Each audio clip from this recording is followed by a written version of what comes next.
I'm gonna share a story. A friend just came to me and said they were going on a diet, and I got a little triggered, a little kind of had an instinctual reaction to this, and a negative reaction. And so I wanted to share my reaction, but I also wanted to say, like, I also expressed respect, right? Like, here's my beliefs and about dieting, and here's some of the information I'm going to cover. I'm going to tell you how this story goes. But, you know, to the person, to anyone who's on a diet, it's fine to be on a diet, okay? Like, if that's your beliefs, that's your beliefs, okay? I'm going to try to just share with you my beliefs, and show you how I kind of was expressed acceptance to my friend who was dieting, even though I really disagreed with it, right? Have you ever had a friend kind of say something you thought was really dumb, but they had made up their mind, they were trying it, and you either go along with it or you are annoying, right? You either respect their decision, respect their humanness, right? You got to respect their humanness, and even if you think they're making a mistake, you just got to give them the best information you can, and let go after that. So I was able to do that. But yeah, so I wanted to talk about some food myths right here, because my friend was going on a healthy diet, right? It wasn't one of those like crazy diets, or maybe it was. It actually was a little bit crazy to me, but but it sounded healthy, right? It was the vegan diet, but there's other diets out there that sound really healthy. Maybe keto or low carb, right? They sound healthy, and I just wanted to uh, kind of address some confusion that people have been having, and that I wanted to clarify. Um, I found it really interesting. There were two definition of diets. So if you're just starting to watch, I'm going to cover two definition of diets, and then I'm going to go into the story about how my friend thinks the diet is good, and what my reactions were, and some basic advice. So my friend, the two basic definition of diets. I looked this up the other day. One definition was a diet is a way of eating habitually. It's a way that a community eats on a habitual basis, right? Sounds nice. And then the other definition of a diet was lose weight, slim down, I'm going to go on a diet, that whole thing. So there are two definitions. One was good and one was bad. And it seems like people, um, there's like two types of people almost. One type really thinks diets are good, and the other type thinks diets are bad. And so if you think diets are bad, I'm preaching to the crowd right now.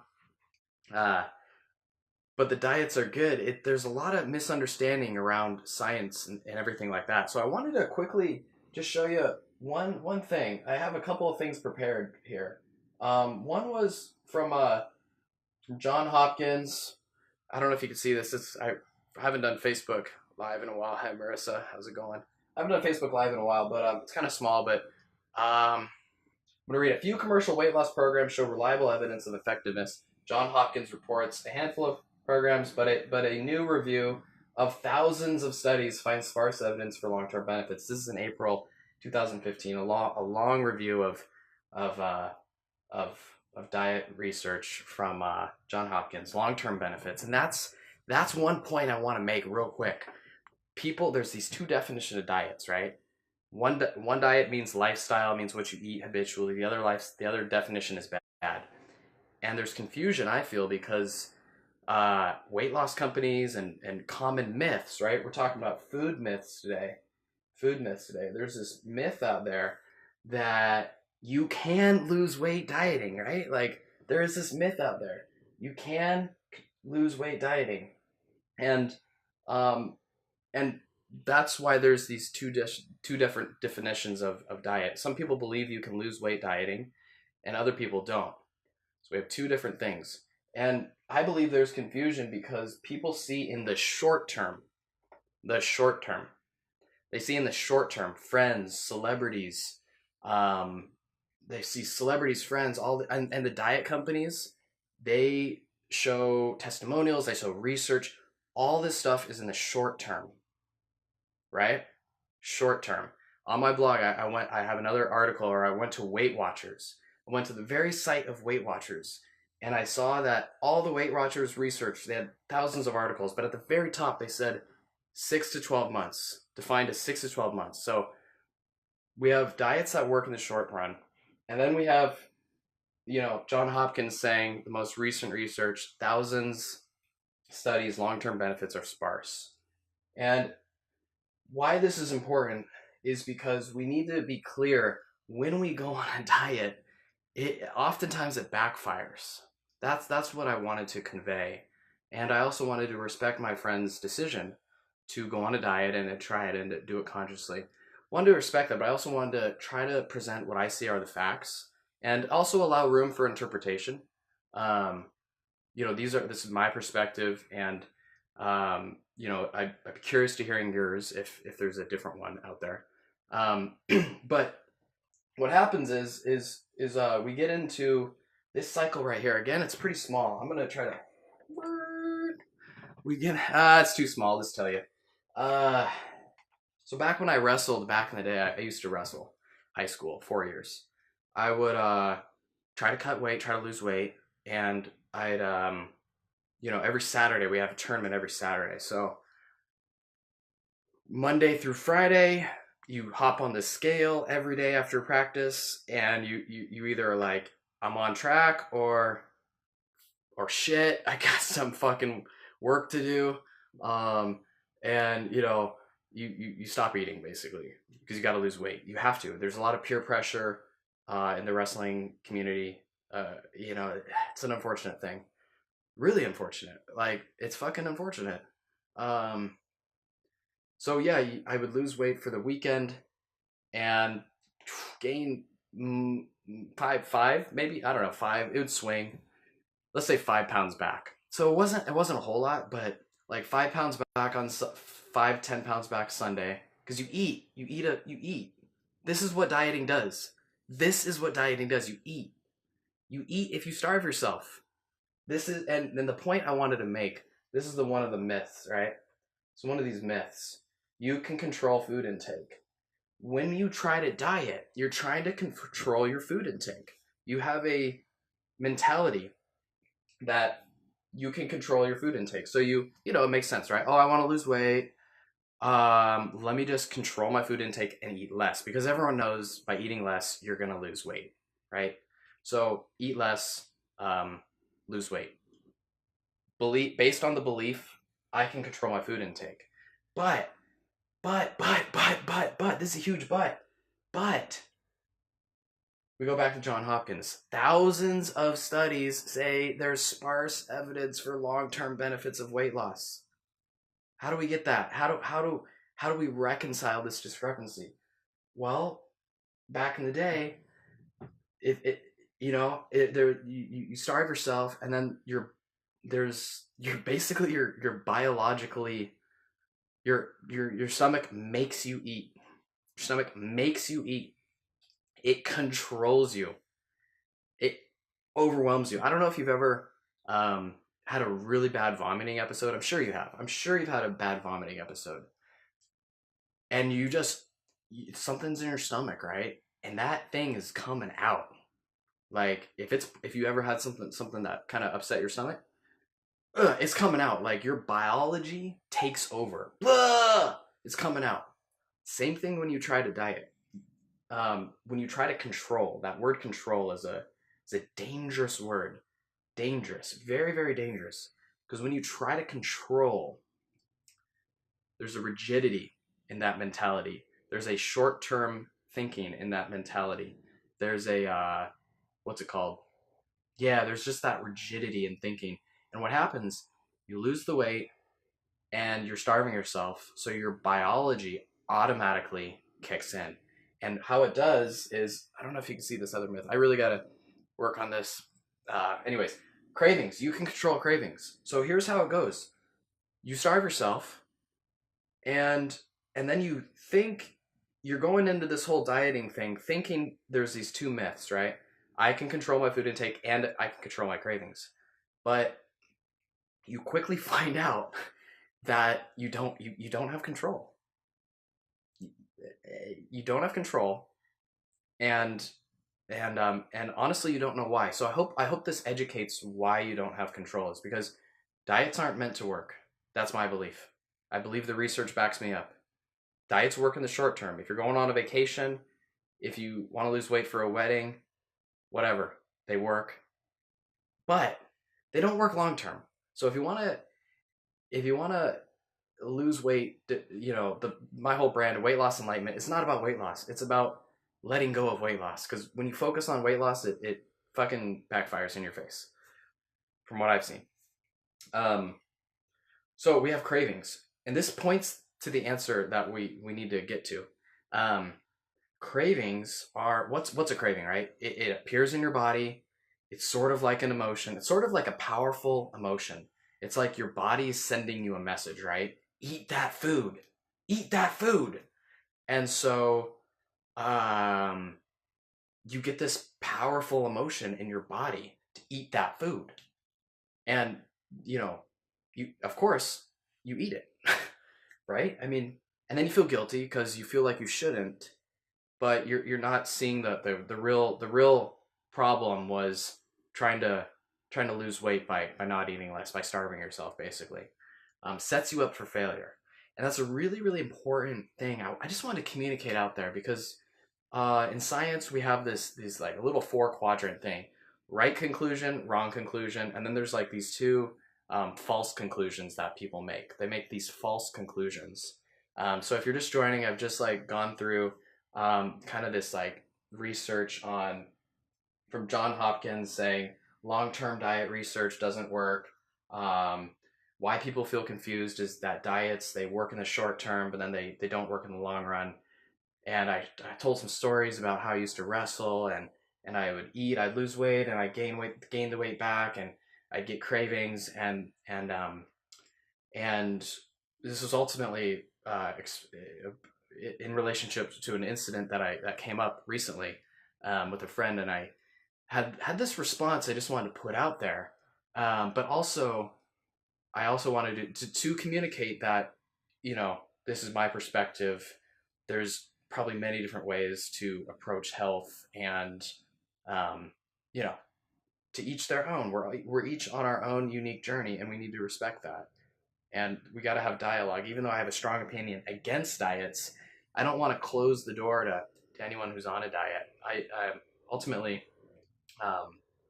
you know, it's about learning, right?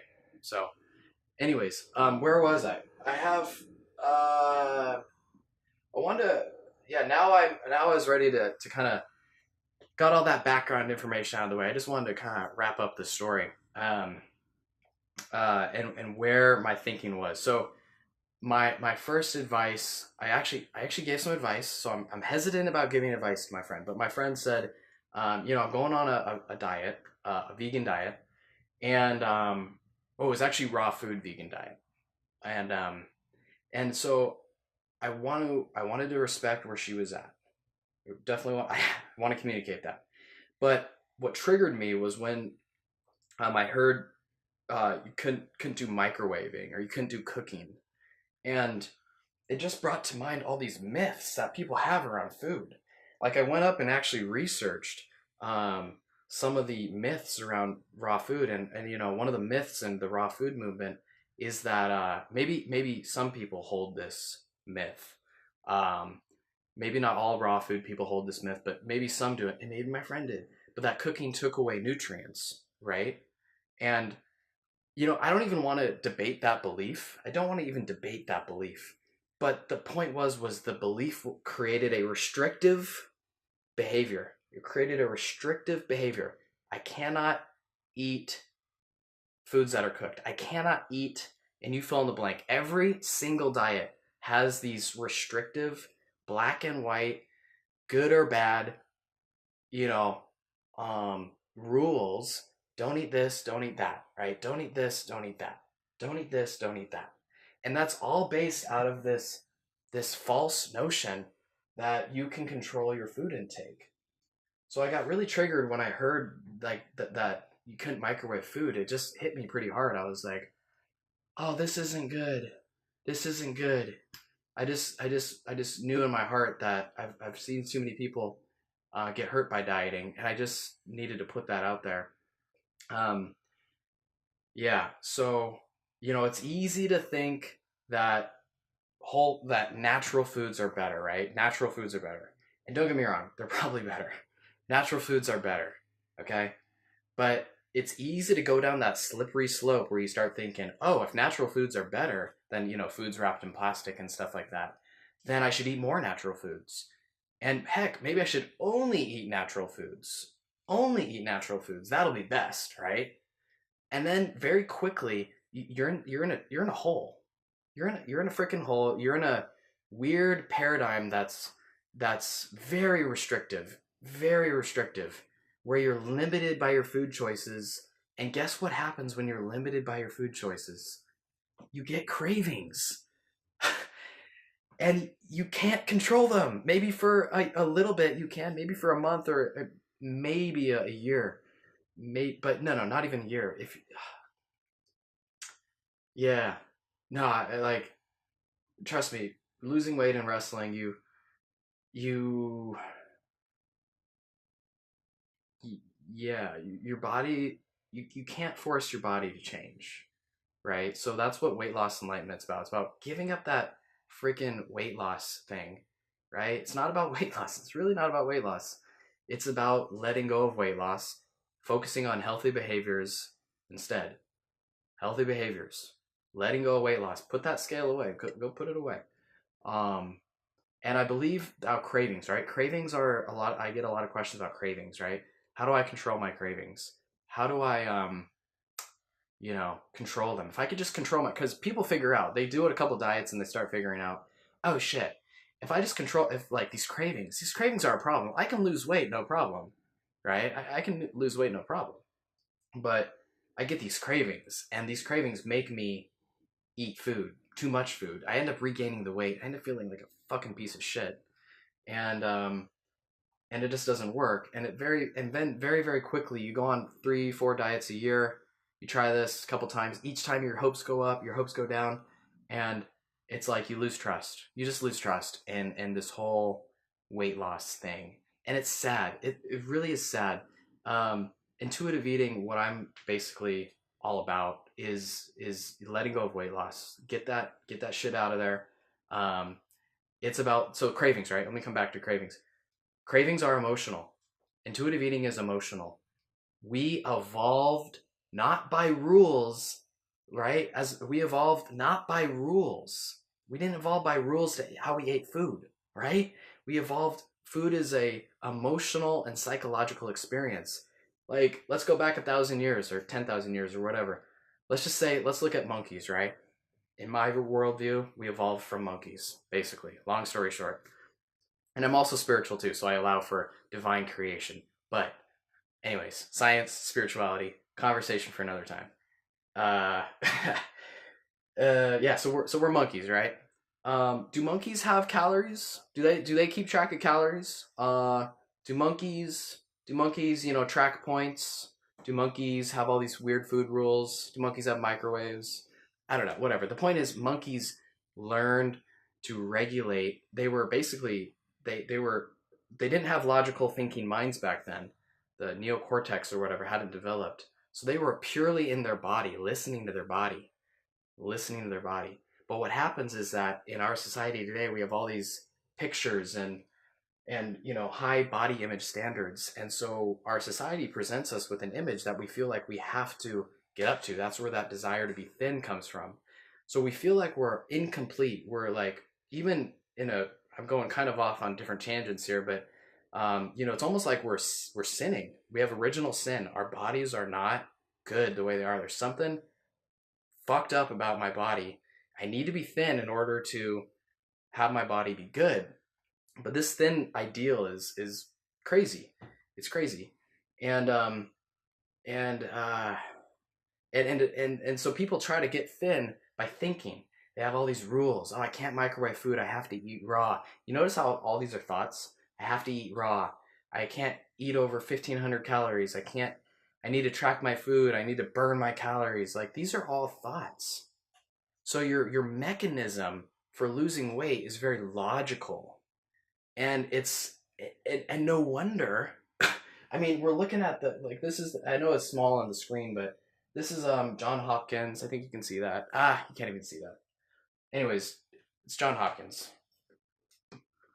You can kind of see it. Whatever. Hey, I'll read it again. But a new review of thousands of studies finds sparse evidence for long-term benefits. That's in April 2015, so pretty recent. And what happens is when we try to think logically about food, I have another diagram up here. It's way too small. But this is the binge eating cycle. You restrict by all these logical rules. You get disconnected from your body, right? You get disconnected from your body. This is where it all starts. You get disconnected from your body. You think, oh, I shouldn't have that. You don't listen to your body. Eventually, you get cravings. You give in. You eat. Yada, yada, yada. The rest is history.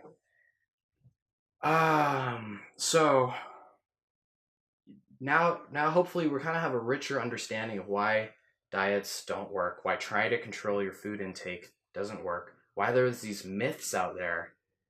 You know, these myths stem from the fact that diets do work in the short term. They do. They work in the short term. Weight loss companies in modern society promotes the shit out of short-term weight loss. And it confuses people because they see the weight loss, right? They see in their freaking eyeballs that weight loss is happening by basically not eating as much. They see weight loss is not happening. So it's very confusing to the mind because weight loss comes back and people make this false conclusion that they lack willpower, that they're useless, that their bodies are terrible. They make this false conclusion. And it all starts by having these ideals and mindsets that you have to lose weight, you have to eat less. And, now we're going to kind of talk about, I'll promote this workshop I'm coming up on Sunday, 1:30, New Life Yoga. We're going to talk about this. We're going to talk about this. We're going to talk about it as a group. I don't know where everyone's going to be at as a group. So we're going to talk about this as a group. It's an introduction to intuitive eating. We're going to sit around in this yoga studio, and it's got a waterfall background, and we're going to actually be on the couches in the yoga studio. We're not going to be like in the yoga studio. We're just going to be sitting down, talking, kind of sharing our experiences, because this thing, intuitive eating, not a lot of people have heard about it. And for a lot of people who have been in that mentality of trying to lose weight by dieting, this is like, it's like balm for the soul. It's like balm for the soul. It's like, I can let go of weight loss. I can let that burden go. And instead, I can really place my priority and my focus and my care and attention on listening to my body, listening to my body's intuitive signals. There's kind of different levels to intuitive eating. There's different kind of stages. Some people who have gone through this negative cycle where they binge and overeat, and they do that maybe, it could be once a week, it could be a few times a year. But basically you try to lose weight a bunch of times, and you make that false conclusion repeatedly in your head, and you lose trust with your body, and there's shame. And so shame is actually how I got into this. Shame is my fucking struggle. That is, that's core to who I am. And I don't say that in a bad way. I know saying shame is core to who I am sounds bad. I don't mean it in that. I think we all come out of, this, we all enter into adulthood or whatever. We all enter into this life that we have with some fucking flaws. And one of mine is shame. And so I can relate to the struggle when we hate our bodies and feel shame. And where am I going with this? Oh yeah, so if you've been dieting a long time, one of the basic steps of intuitive eating is listening to hunger. So some people, if they've actually dieted for so long and they've developed enough shame in their bodies that they don't hear hunger that well.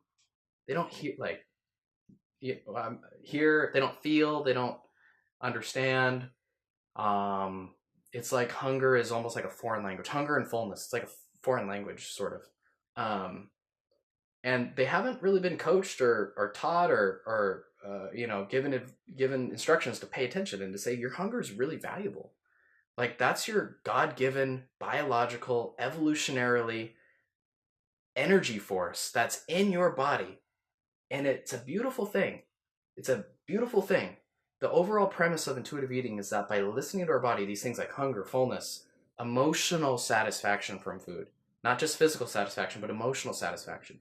Um, these are the overall premise is by kind of working with and attuning to our body's natural rhythms and mechanisms for regulating food, hunger, fullness, um, emotional fullness, not hating your body. So a lot of this stuff is actually unlearning these dieting beliefs and unlearning the negative voice in our head.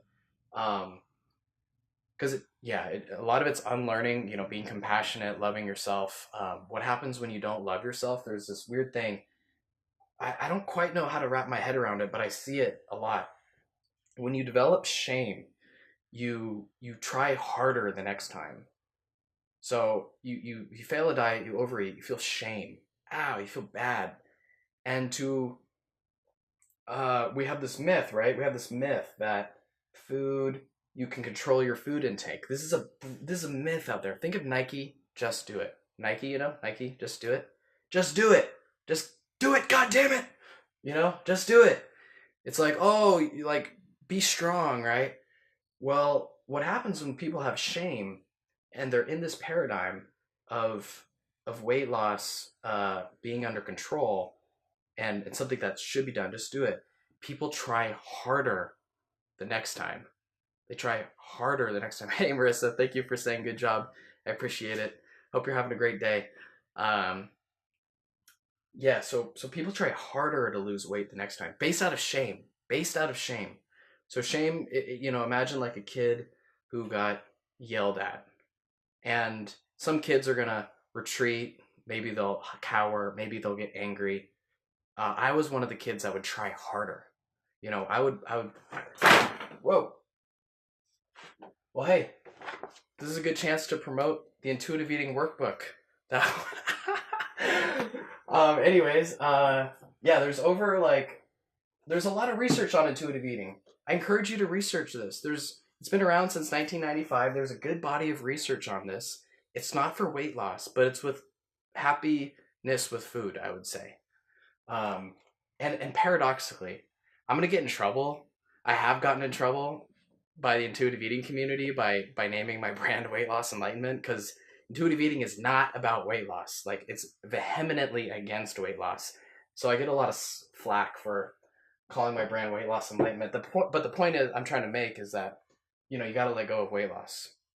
That's the point. That's the enlightenment. That's the paradox.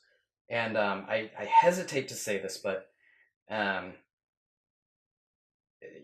hesitate to say this, but if you let go of weight loss, really, I mean, deep down in your soul, if you're trying to do this whole intuitive eating thing with a sliver of hope that you're going to lose weight, it probably won't work as well. You really got to let that go. But if instead you really put that out of your mind, focus on your body, focus on learning these ways of attuning to your body, focusing on making these attunements kind of skills and things and habits, and you focus on loving yourself, and you also focus on food preferences. This is the other thing that's really big. If you can allow yourself some freedom to not be perfect with your food, and you bring full awareness to your food, you're gonna see, and this isn't just me, like I've helped people with this before. Go to the website, success stories, read the success stories, weightlossenlightenment.com, success-stories. There's some stories on there where people tell their journey about how they opened up their food rules to try some more foods in a mindful way. I'm talking bad food, quote unquote bad foods. They tried these foods in a more mindful way without the guilt and shame. Because when you have guilt and shame around foods, like let's say you eat cake, you're thinking in the back of your head, oh God, I'm a failure for eating cake. I'm a failure. Well, that doesn't help you learn. It like blocks your learning, sort of. And so when you bring full awareness to eating a piece of cake, you might really enjoy it. You really might enjoy it, especially if you've been preventing yourself from having cake for a while. You're really going to enjoy it. And paradoxically, if you kind of let yourself have some cake, you're going to get over it. You're going to get over it. No one likes cake for 5 slices. No one likes cake day after day. And when you approach food in this way, and you allow yourself to kind of eat those things you previously restricted, you kind of are going to get habituated. You're going to develop a natural food preference for healthier foods. Um, like you need to be like a scientist, right? Like trying different things. So you try cake, and eventually you get bored of cake, and then you just naturally want to try other things. And as this process goes on, you're listening to your body. My elbow feels really weird with this thing, but you're listening to your body, and yeah, I'm feeling tired right now from being live for a while. This is the longest I've been on live for a while, so I'm all of a sudden this wave of tiredness just crashed over me. Woo, woo. Anyways, thanks for listening to my rant. Hey Lars, I'm just finishing up right here, but it was a pleasure. See, Lars was actually back when I was at Tassajara. So I was at Tassajara back in 2013, 2014, something like that. And I went into Tassajara with binge eating habits. Like I basically, I remember we'd have every 5th day off of work. It was kind of like a weird week, right? Instead of like 5 days work, you'd have 2 days. Wait, 5 days on. Instead of 5 days on, 2 days off, you'd have 4 days on, 1 day off. And I remember they make on the 5th day, they have these awesome bag lunches, like the best lunches ever. Like so much bread, so much like pesto sauce and cheese and like fruits and oh man, and like avocados, and it's in the middle of nature. And I went into Tassajara and I would eat so much food in these. I would feel so sick. Um, so I went into Tassajara with these bad eating habits. Remember that. Crawling to my cabin afterwards and just like taking a nap and like, oh, fuck, I ate too much again. But over time, actually, kind of like I didn't hear of intuitive eating till I got in like out of Tassajara and into counseling and stuff. But I kind of like figured it out sort of in Tassajara. That's what's beautiful about intuitive eating is that it's intuitive. It's in your body. Instead of your body being fucked up, that's like the original sin. But in this little model, oh, and in the enlightenment model, we start from within, and we realize that we have everything already. And especially with food, we have hunger, we have fullness, we have an ability to listen to our emotions. That's all the tools we need. So come to this Saturday. I think there's a event description or a link above. $20, and should be fun. Looking forward to it. Anyways, questions, private message me. Love to hear what resonated. Anyways, peace.